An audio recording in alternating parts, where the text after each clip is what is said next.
किया जा रहा है।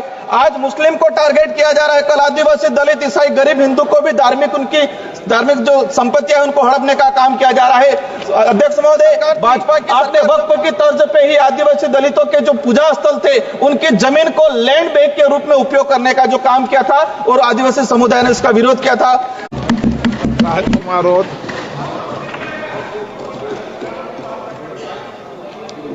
माइक तो चालू है। धन्यवाद अध्यक्ष महोदय, आपने इस वक्फ बिल पर बोलने का जो अवसर प्रदान किया। मैं और मेरी पार्टी इस जो बिल लाया गया है उसका हम पुरजोर तरीके से विरोध करते हैं। आज 2 अप्रैल है और 2 अप्रैल का इतिहास आने वाले समय में उस हिसाब से पढ़ा जाएगा।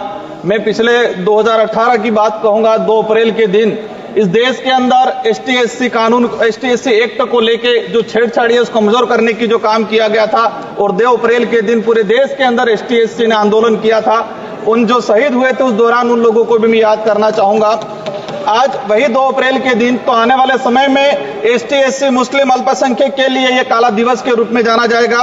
हमारा देश को विश्व में अनेक विविधताओं के बावजूद एक मजबूत राष्ट्र के रूप में जाना जाता है, लेकिन आज उसी भारत देश में वक्फ बिल, औरंगजेब, हिजाब, मंदिर मुस्लिम, हिंदू मुस्लिम, मंदिर मस्जिद करके नफरत के बीज बोए जा रहे हैं, जिससे देश को कमजोर करने का काम किया जा रहा है। एक वक्त हुआ करता था हमारे देश के अंदर, जब मुस्लिम धर्म के त्योहार आते थे तो हिंदू धर्म सहित अन्य धर्म के लोग खुशियां मनाते थे सब मिलके। एक तरफ जब हिंदू धर्म के त्योहार आते थे तो मुस्लिम खुशियां मनाते था और मुस्लिम धर्म के त्योहार आते थे तो हिंदू धर्म के लोग ये खुशियां मनाते थे सब मिलके करेंगे। लेकिन आज वो दौर आ गया है कि घर के अंदर आइसोलेट करने की बात होती है, पुलिस जाब्ता लगाना पड़ता है, एक धर्म से एक दूसरे धर्म की रक्षा करने के लिए माहौल बनाया गया है। इस तरह का जो माहौल है हमारे देश के लिए घातक रहेगा। जब मुस्लिम आज देश के अंदर देखा गया है कि भारत देश का अगर गौरवशाली इतिहास जब मुस्लिम की बात आती है, हम धर्म में क्यों बांट रहे हैं? इस इतिहास के अंदर मुस्लिम धर्म का भी बहुत सारा योगदान रहा है। मैं 2 उदाहरण बताना चाहूंगा। खानवा का युद्ध हुआ, राणा सांगा के साथ हसन खां मेवाती लड़े थे और उस युद्ध, खानवा के युद्ध में 12,000 मुस्लिम मारे गए थे। मैं उस धरती से आता हूं।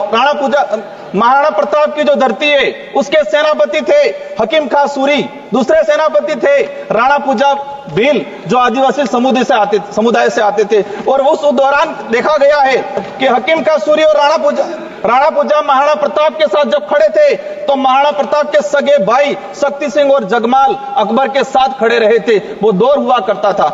आज मैं बताना चाहूंगा कि देश का इतिहास उठा के देख लो, किसी भी पन्ने में बाहरी आक्रमणकारी से हर वो युद्ध हम लड़े हैं और जीते हैं जब हम धर्म में बट के नहीं एक साथ मिलकर लड़े हैं, और हर वो युद्ध हम हारे हैं जिस वक्त हम धर्म में बट गए हैं तो उस दौरान वो युद्ध हारे। इतिहास के हर पन्ने में देखा जाए कि जब धर्म में नहीं बटे हैं, हम एकजुट के लड़े हैं तो बाहरी आक्रमणकारी को हमने भगाया है, लेकिन धर्म में बट गए जहां तो बाहरी आक्रमणी को नहीं भगा पाए। यही भविष्य में होगा। भविष्य में हमें विदेशी ताकतों से खतरा नहीं है, हमारे ही देश के अंदर हम लोग आपस में टकराव, आपस में नफरत पैदा हो जाएगी, दिक्कत करेगी। अंत में 1 मिनट में मेरी बात समाप्त करना चाहूंगा।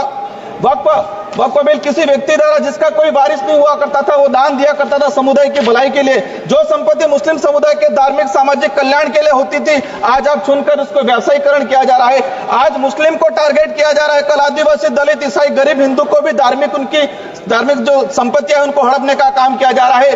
अध्यक्ष महोदय, भाजपा की सरकार जब झारखंड में सरकार थी, आपने वक्फ की तर्ज पे ही आदिवासी दलितों के जो पूजा स्थल थे उनकी जमीन को लैंड बैंक के रूप में उपयोग करने का जो काम किया था और आदिवासी समुदाय ने इसका विरोध किया था।